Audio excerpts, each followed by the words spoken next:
show on the streets. Number one form for Bama football news. In my own words, yours truly, Stephen Smith of TDA. 24 days away from Alabama's season opener, home opener against Middle Tennessee State inside Bryant-Denny Stadium.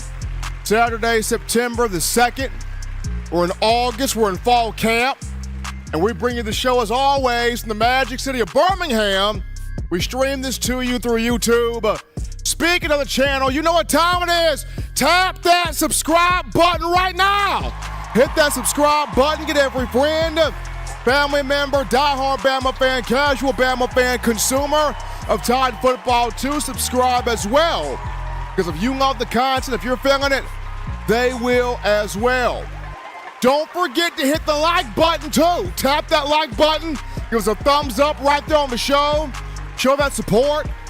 Trying to get the show 50 likes out the gate to start it. Daily Super Chat goal, $100 daily. Super Chat goal, $100 right there. We appreciate you guys. Also, don't forget to hit the notification bell as well, so that you miss nothing when it comes down to your Bama football conversation. Got a lot to get to on this evening. Definitely want to hear from you, the passionate fans of Bama football. You can do this by calling 205-448-1358, the number to call in to get your voice be heard on the show, 205-448-1358. And one more time, 205-448-1358. Number is also on the screen. And Eli, first topic of conversation here. I know so many people are up in arms about this. From summer workouts, from spring practice, summer workouts, fall camp, the open practice that happened last week, fan day. The quarterback race, the quarterback battle will be something talked about until the first game of the season, and probably even more so than that. But me personally, I don't see it as a huge issue as most do. And the reason why I don't see it as a huge issue as most do is for Coach Saban. And I understand you have some fans that say, Steven, how can you say that? Everybody else has their quarterback named. Everybody else has their guy. LSU's got its guy. Georgia's got their guy. Several other marquee programs in college football have their guys. Tennessee has its guy. We're Alabama. We're the Crimson Tide, and we do not have our guy named yet at quarterback. This is nerve-wracking. This is nervousing, Steven. How can you not say it's not that big of a deal to you when the competition out there has their starting quarterback named? I lead with this. Just because teams have their starting quarterback named does not necessarily mean that guy is going to be incredibly special for that team. We don't know how good that guy is going to be. Tennessee's named Joe Milton as the starting quarterback. Joe Milton has one heck of an arm, but we don't know how good he's going to be. Yes, LSU has Jaden Daniels, who's in the Heisman conversation, who defeated Alabama last year. But is Jaden Daniels going to beat Alabama again? We don't know that. We don't know how he's going to perform this year. Texas has Quinn Ewers. I get it.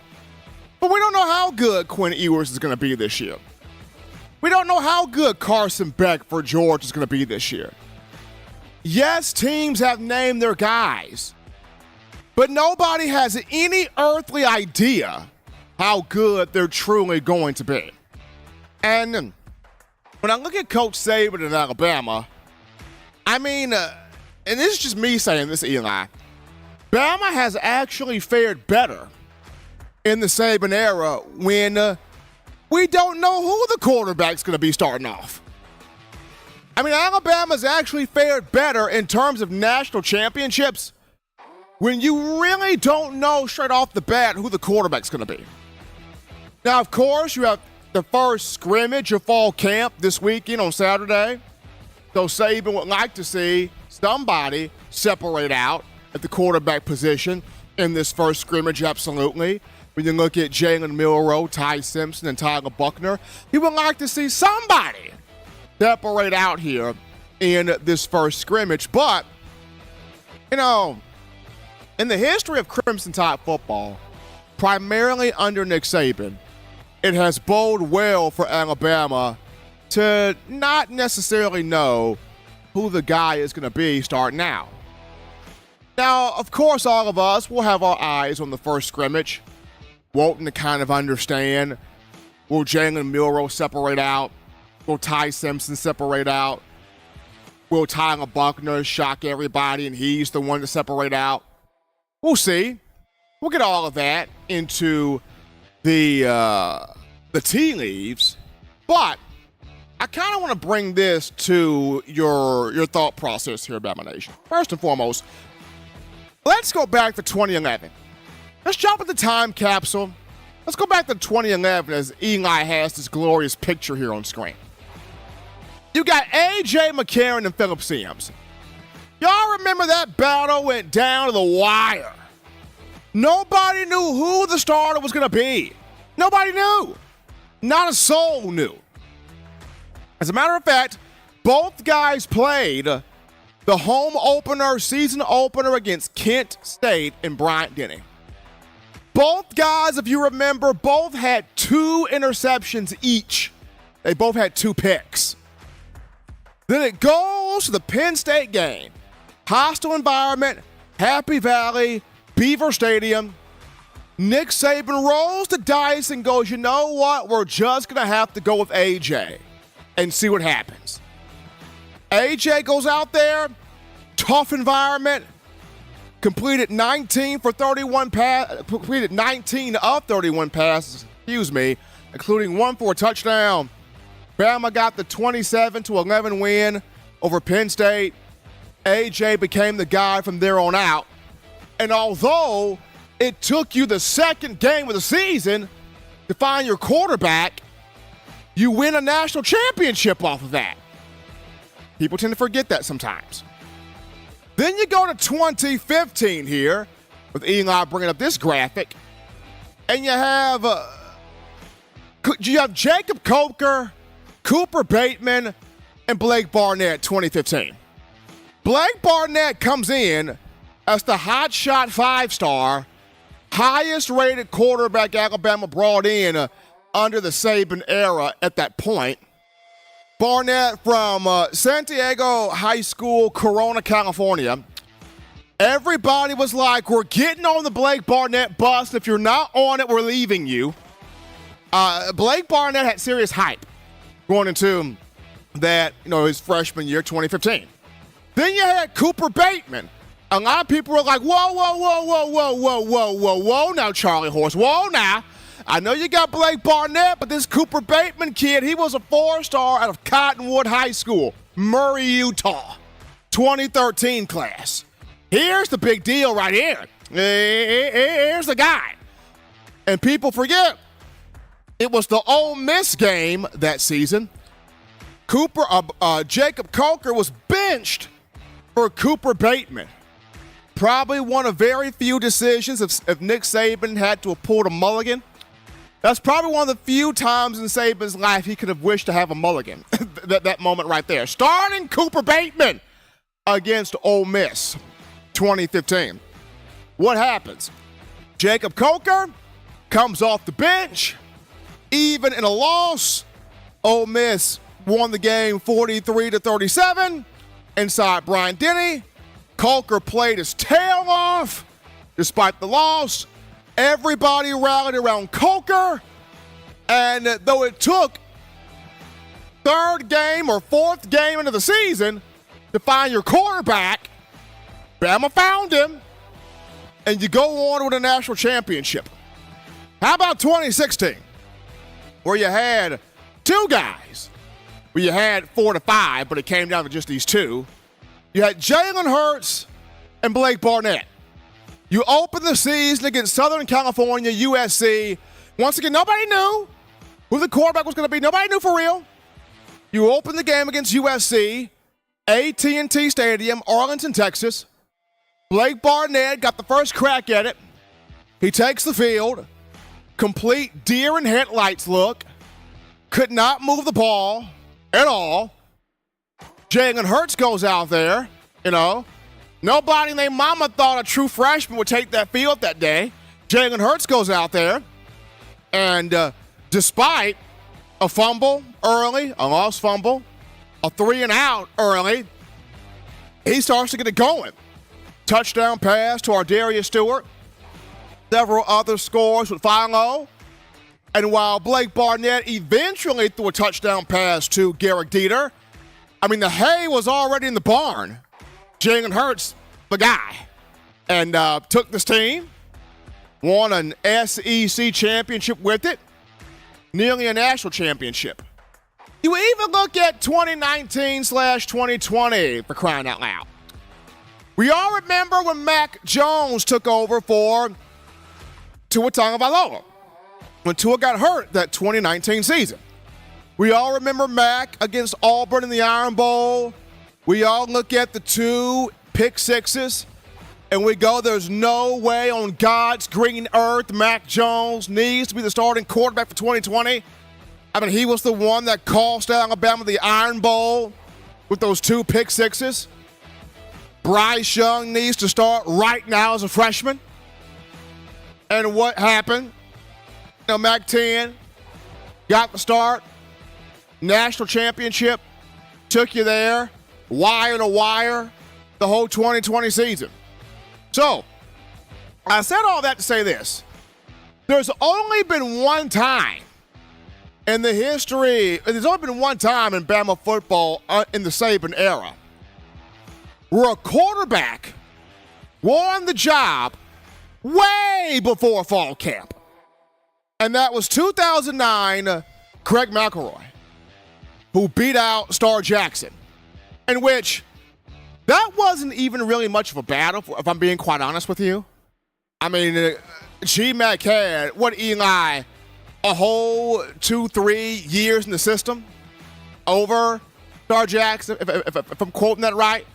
G-Mac came in 2006, Star Jackson came in 2008. So he had G-Mac had 3 years in the system already, and then 2 years of the Nick Saban system. So, and then Star Jackson had struggles also. So, that was not much of a quarterback battle. All G-Mac had to do was roll out of bed and not crash the car into a tree. And starting quarterback, right? So, that was the one time where your starting quarterback was figured out before fall camp. But more times than not, in the Nick Saban era, it's taken some games, at least one, to decide the starting quarterback, and you've won a championship off of that. And for me, I think Coach Saban is allowing this whole quarterback thing to be used as a smokescreen. And by that, I'm saying he's throwing you off the track of what he's really got. Saban really knows. I got them dudes on the offensive line. I got them dudes at running back. I got weapons here, tight end, wide receivers, talents there. I got this defense with Kevin Steele that's really about to be something. So I'm just going to throw everybody off my trail by having everybody talk about this quarterback conversation that, in my opinion, is going to absolutely solve itself. Just a huge smoke screen job there by Coach Saban. But in my opinion, folks, it's typically been a good thing when you do not have your guy already in pocket yet. Let this thing play out privately behind the scenes. We'll see what happens. But not something that you should be jumping off of the ledge about. We're going to go to our first break here on the show. Don't touch that dial. We're just getting started. Upon our return, we're going to actually go and chat with the man, the myth, the bona fide legend in terms of all things recruiting. We got flip season happening right now on the recruiting trail. We'll hear from our own Justin Smith after this.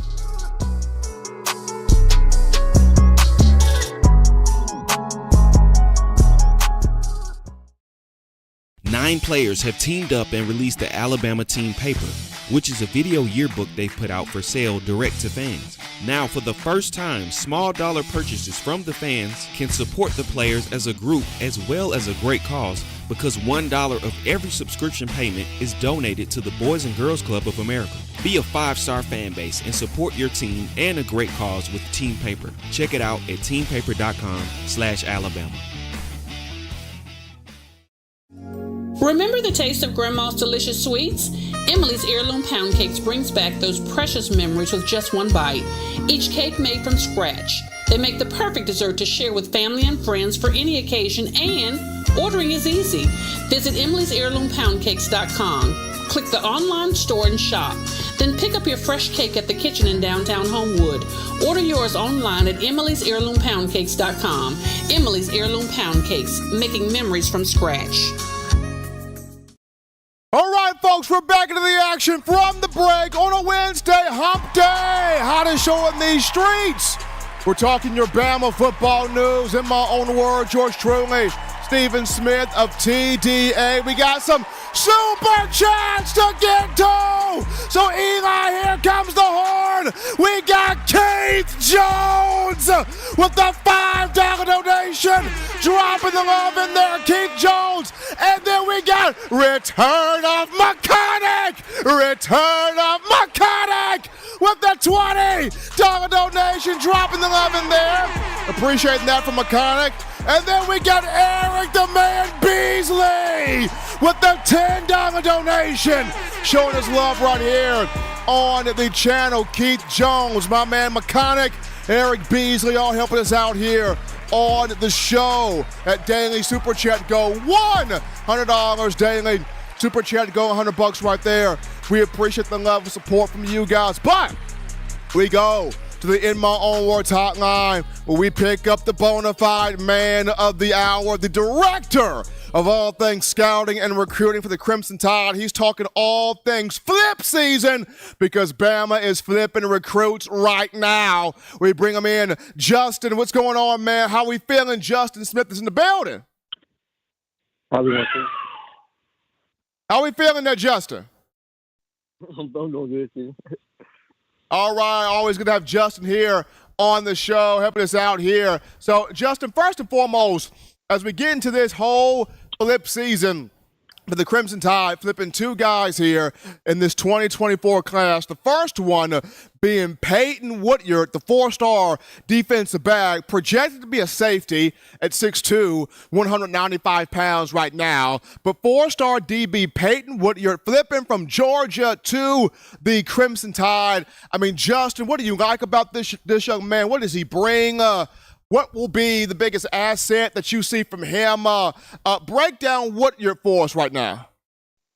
When watching Woodyard, I think the thing that stands out the most is his ability to be a physical defensive back and make plays close to the line of scrimmage. He seems to have a feel and just a flow with the way he plays. He's a smooth guy. He can protect over the top. He is a guy who comes down here to make some tackles. A lot of times you watch his film, you see him making plays, not only making tackles in the open space and making tackles close to the line of scrimmage, which is always a plus when you watch a safety, when you turn on his film. So when you see that, you know that he's going to have an opportunity to have some versatility to his game. Of course, he's playing at St. John Bosco High School in California, so he's playing high-level football. So there's some of the things that you like about Woodyard and what he brings to the table. I'm excited about evaluating him further because I want to learn a little bit more about his game some more. But as far as his film and what it shows, I think that's the thing that stands out is the ability to play. I think can play in the box, play close to the line of scrimmage, and just to make plays in a lot of different positions within the defense.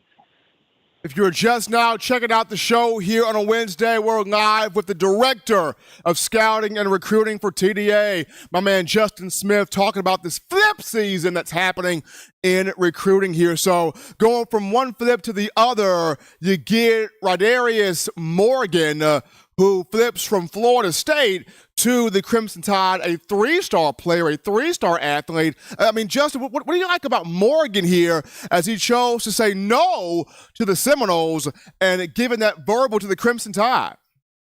I think his recruitment is pretty interesting. It wouldn't surprise me if it looks as if Alabama just made like a strong push because his commitment to Florida State was very, very recent, and it looks as if Alabama made a push after offering him in March to get him on board over the last couple of weeks. When you take a look at Morgan, I think the thing that stands out is his closing speed and the way he attacks the football. Whenever he diagnoses the play and see where he's going, this guy, he's coming after the football. He closes on football with great speed, and despite being maybe a little bit undersized at the moment, this kid plays a lot of heart. I'm talking about the hits he makes, he shouldn't be able to make at his size. So I think he's packing some strength and some power in his frame at the moment. I think that's something that's only going to get expanded upon once he's able to add on some more weight, add on some more muscle once he gets to the next level at the University of Alabama. So that's the biggest thing that I like about Morgan. He's just fast and physical, checks all the boxes in terms of what you want to see at a safety position. At the safety position, we turn on his film, not only when he's playing safety, but also when he's on special teams. You watch his highlights from kickoff. He's the first guy down. He's making the tackles. That's something that college coaches rave about when they watch a guy's film. They want to see a guy show effort, not only when he's playing defense, but showing effort when he's playing special teams, specifically on kickoff. You want a guy who's the first guy down. Well, Justin, I mean, Alabama's continuing to just really build this 2024 DB class. When you look at Jalen Mbakwe in this class, you look at Jameer Grimsley in this class, you look at Zabian Brown in this class, and now you add on the likes of Woodyard and Morgan. I mean, it's crazy what Coach Saban and this coaching staff has been able to do with this defensive backs class. And just pulling out Morgan and Woodyard, in your opinion, how was Alabama able to flip these two? Because after if a tie wasn't able to hold on to Perry Thomas, he flips to Auburn. But for Alabama to be able to get the Amari Jefferson kid at wide receiver, that was huge right there. But for the tie to flip both Morgan and Woodyard, how was Saban and the staff able, Justin, to get that done? I think it happened in two different ways. I think Morgan was more the traditional way we see Alabama go in and flip a guy, going off the Alabama name. When they make that strong push, it's Alabama. It's hard to say no to Alabama, specifically when you are an in-state kid. That's what I think happened with Morgan, because he got the Alabama offer in March. He did not visit Alabama after getting that offer until he returned to Tuscaloosa in July for the Crimson Tide Champions Cookout. Look as if Alabama was able to seal the deal basically there. So I feel like they made a strong push for him and they were able to get him. And I think that happens sometimes with Alabama, specifically with in-state recruits. In terms of Woodyard, there was a process because he was very committed to Georgia. We all know what Georgia's doing on recruiting trail. We all know Georgia is the defending national champions, winning back-to-back national championships, specifically depending on their defense. So you know what Kirby Smart is doing in Athens, and that's something that any recruit would love to be a part of. But in terms of Alabama recruiting Woodyard, this has been a very long process. I remember they re-offered him when Alabama's wide receiver coach Harmon Wiggins went to California a couple of years ago just to let him know, you got the Alabama offer. Then they got him back on campus after he verbally committed to Georgia, because he was committed to Georgia for quite a bit of time. But then Alabama got him back on campus during the spring. They basically sat him down, went into a room, turned on the film of Alabama's defense, say, this is where we're going to use you. This is how we're going to use you in our defense. And I think it just showed Woodyard that not only do they want me, they know exactly how they want to use me. They got a plan for me, and I think that's something that spoke volumes to Woodyard. Alabama kept recruiting him hard. They told him, we're not going to stop recruiting you until you sign your name and become an official member of the Georgia Bulldogs. Alabama continued to make that push, got him on campus for that official visit, and they eventually were able to flip him. You're just checking out the show. Here we got my man Justin Smith, the Director of Scouting and Recruiting for TDA, right here on the show. So, Justin, going back to Morgan here, Rydarius Morgan, from Central Phoenix City High School here in Alabama, a tough spot. It has been a tough spot for Alabama to get, but it's starting to feel like with Morgan and with Vega, the defensive lineman, it's starting to feel like Saban's beginning to chip away at this school and land some commitments here. Yeah, I think Alabama just had a couple of bad run-ins in terms of specifically a wide receiver. When you look at Justin Ross coming out of going to Clemson, of course. So I think they kind of started a bit of a bad run between Alabama and Central Phoenix City. But you're right, the Crimson Tide seem to be building some momentum within that program, a powerhouse program, of course, going to compete for the 7A state championship along with schools like Thompson, Hoover, among other programs in that 7A classification. So, yeah, I think it's big that Alabama is going into Phoenix City because they're not going to stop producing top talent. Their roster is filled with talented guys in multiple recruiting classes. It's several guys in the 2025 class who do not hold an offer from Alabama who attend Central Phoenix City, who I wouldn't be surprised if they got an offer from Alabama eventually. He's Justin Smith, people, the director of scouting and recruiting for TDA, coming on here graciously breaking down this 2024 flip season. When you talk about Alabama able to flip two major recruits here from two different programs to join the Crimson Tide. As always, Justin, take care of yourself, man. Be good. We'll be talking with you soon, man. You do the same, Stephen. Always fun to have Justin on the show, but right now, we go to a break right here, folks. Don't touch that dial. When we get back, we go to you. We're taking your phone calls, your conversations, your thoughts. Light us up. Time to get to you, the Bama Nation, after this.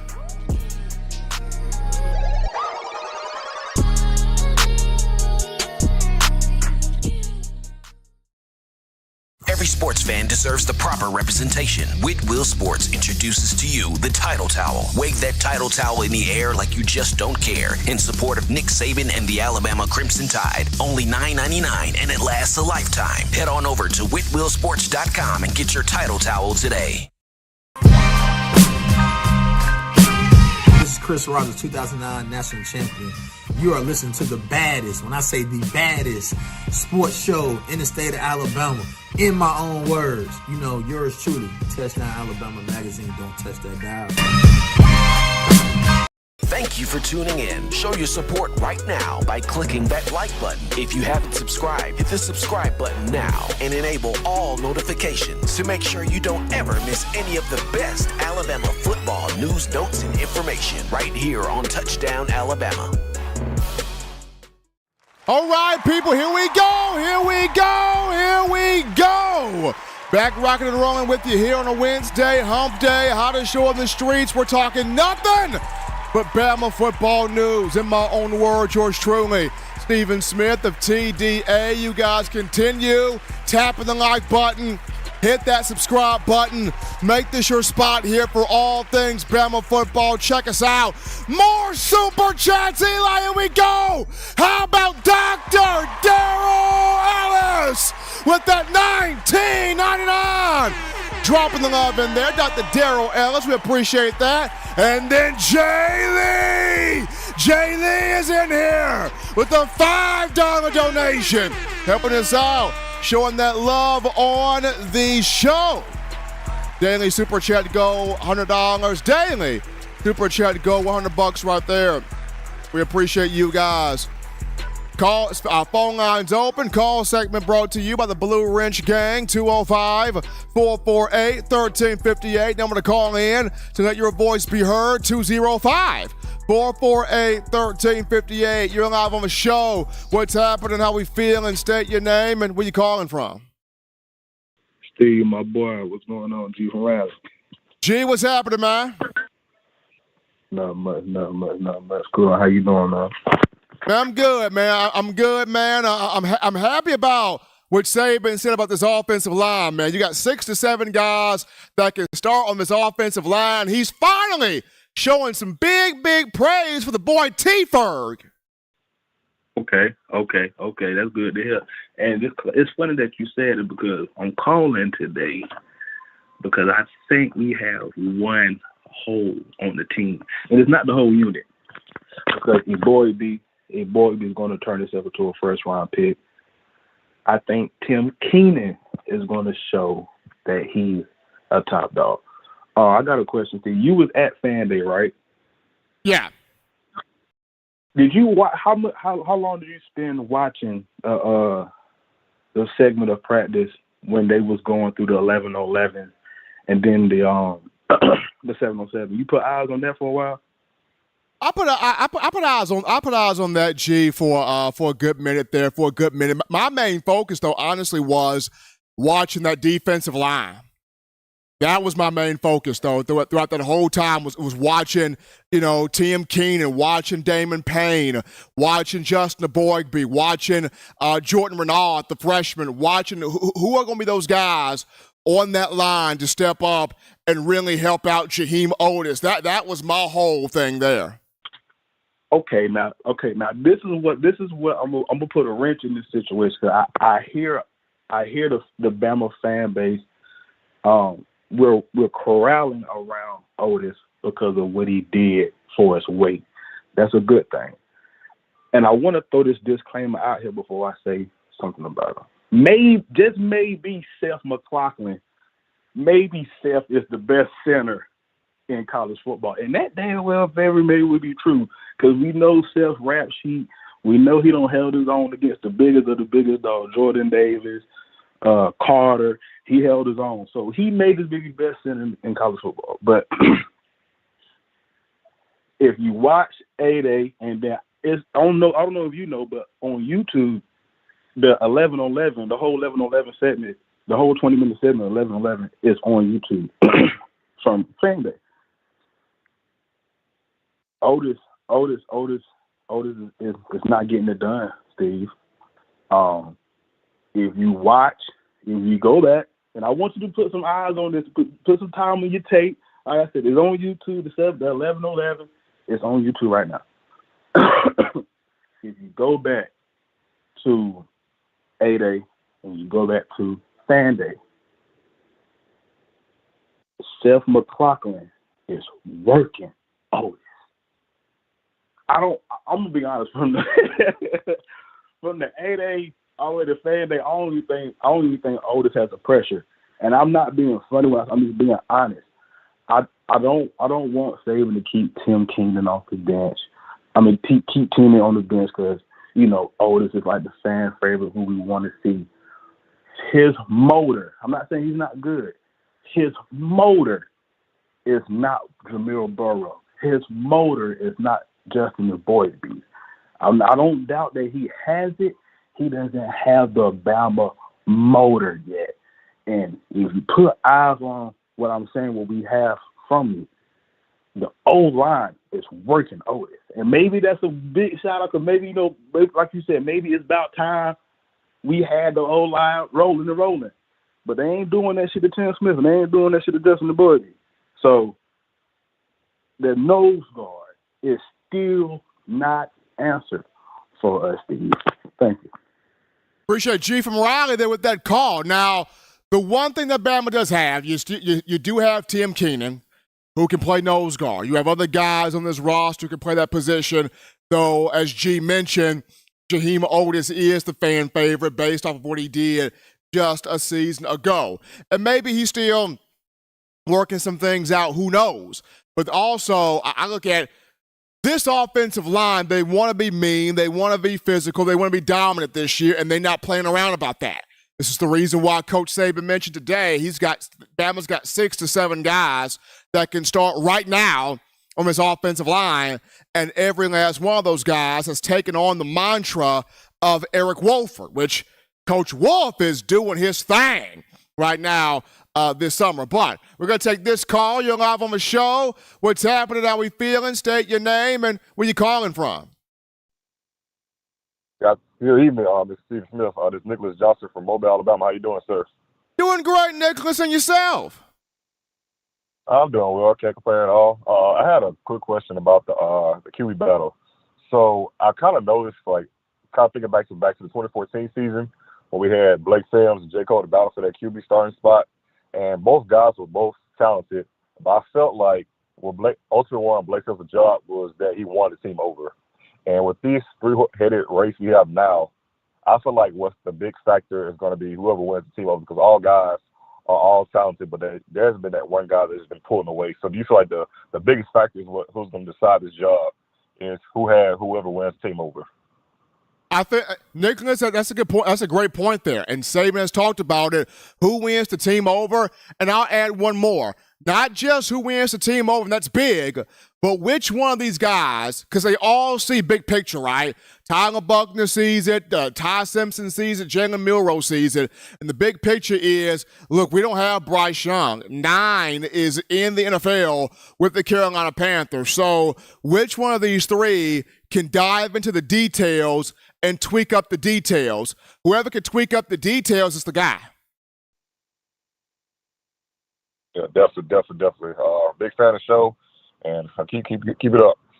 Appreciate Nicholas calling there from Mobile. That's just my thoughts. I mean, all these guys, they understand the big picture, but the details are who can get in these details, tweak it up, fine-tune it, and do it enough to where Saban's like, okay, we got our guy. Let's roll with this right here. We're gonna take this call. You're live on the show. What's happening? How we feeling? State your name and where you calling from. Hey, Steven, it's your boy Noah from Virginia. Hey, my man. Hey, Noah, what's going on? Nothing. I hear you talking about that QB battle. I hope I go with James Monroe. I hope like James Monroe get hurt. I go with Ty Sims, and like Ty Sims gets hurt, I go with that dude you're talking about from dang. And I got one more question for you, Steven. Go ahead. For you, Justin. Y'all got to watch out for this kid. I want y'all to come up here and watch this game at the Cobo. Is it called the Cobo? You know that, right? I'll figure out where it is, man. I'll figure out where it is, man. But we appreciate Noah. We definitely appreciate Noah there for that call there. But we'll figure out where that game's going to be. But you definitely want to see none of the quarterbacks sustaining an injury or getting hurt at all this season. No, not knocking the wood there on there. But I like the talent of the whole room. I like what Milroe has. I like what Simpson has. Buckner's got some talent. The big thing here is who wins the team, as Nicholas mentioned from Mobile, who wins the team, and then right along with that one, which one of these 3 dives into the small details and tweaks them up. Because the one that can tweak up the details, my opinion, that's your starting quarterback. Whoever can tweak up these details, that's the guy that's going to go out there and run this show. Now, we're gonna go to a cool call topic right here, Eli. This one involving one Bryce Young and Aaron Rodgers. So, got 2 California guys. Bryce Young from Pasadena, California. Aaron Rodgers from Chino, California. And, you got the Jets and the Panthers in joint practices right now, training camp. Preseason game between these 2 will be Saturday. That'll be a fun preseason game to watch. But Aaron Rodgers gave a lot of praise to Bryce Young today in front of the media. Sat there and said, hey, I like this guy. Really good kid. Really great, really good demeanor. I mean, he and I, we share the same agent, so I know him very well. Loved watching him in college. Carolina's in good hands with this dude. This is high praise here coming to Bryce Young from one Aaron Rodgers. Aaron Rodgers, Super Bowl champion, Super Bowl MVP, 4-time NFL MVP, 10-time Pro Bowler. Huge praise coming to Bryce Young from one Aaron Rodgers. So that's pretty cool right there. Gonna go to our final break here on the show. Don't touch that dial. When we get back, we talk about one Malachi Moore and how his versatility, having him back, opens Alabama with a chance to possibly have its best secondary in a while under Coach Saban. We'll talk Malachi after this.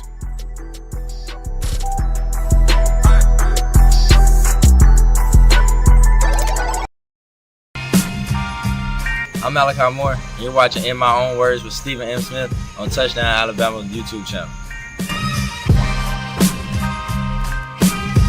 Thank you for tuning in. Show your support right now by clicking that like button. If you haven't subscribed, hit the subscribe button now and enable all notifications to make sure you don't ever miss any of the best Alabama football news, notes, and information right here on Touchdown Alabama.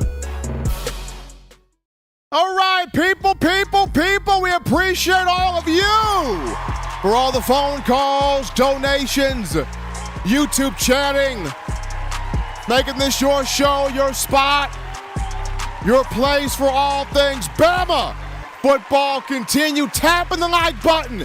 Give us that like right there on the show. Tap the like button. Hit that subscribe button as well. Daily Super Chat Go, $100 daily. Super Chat Go, $100 right there. How about K-Spray 1 with that $4.99? Dropping that in the bucket. K-Spray 1, appreciate that. Helping us out here on the show. Final discussion here, Eli. We look at Alabama defensive back Malachi Moore, former four-star Hewitt-Trussville High School 2020 class. A guy that we saw as a freshman during the COVID year just dominate. 44 tackles, 4 of those for loss, 6 pass breakups, 3 interceptions. The guy did it all. And there was so much expected of him the following 2 seasons, but he got hurt, injuries, that happens. He bounced back a little bit last year, 31 tackles. 1.5 of those for loss, 1.5 sacks, 5 pass breakups, did record where he did return a blocked punt for a touchdown. So Malachi did do some good things a season ago. But now with him being back, fully healthy again, 6 feet, 198 pounds, but not just that, the versatility that Malachi brings. He talked about it on Monday. He enjoys moving around, playing different positions in the secondary. Malachi can play safety. He can play nickel. He can play dime. He can play everywhere. And what this does here, it opens up Coach Saban to get more athletic DBs on the field. When you have a guy that's that diverse, when you have a guy that can play multiple spots and excel in those spots, now you can get more of your freak athletes on the field and really have some fun. I'm going to paint this picture for you. The versatility of Malachi Moore, look at what this has done for Devontae Smith, defensive back for Alabama out of Cincinnati, Ohio. Devontae Smith has a shot to start or play huge minutes, huge reps as a safety in the nickel and dime package because of Malachi's versatility.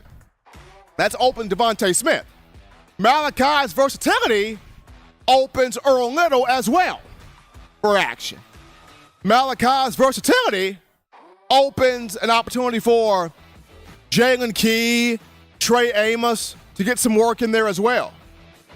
So with Malachi, and then Malachi's versatility also opens, Caleb Downs.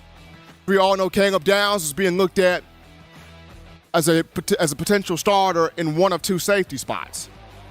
When you look at what Malachi brings you, he can play star, he can play money, he can play safety, very multiple guy. And when you have that kind of player, it opens up your defense to get more guys on the field. The last guy like that was that multiple for Alabama, I think it was Minkah Fitzpatrick that was that multiple. Because Minkah could play money, star, safety. Minkah could even play corner if he wanted to. That's how gifted Minkah was.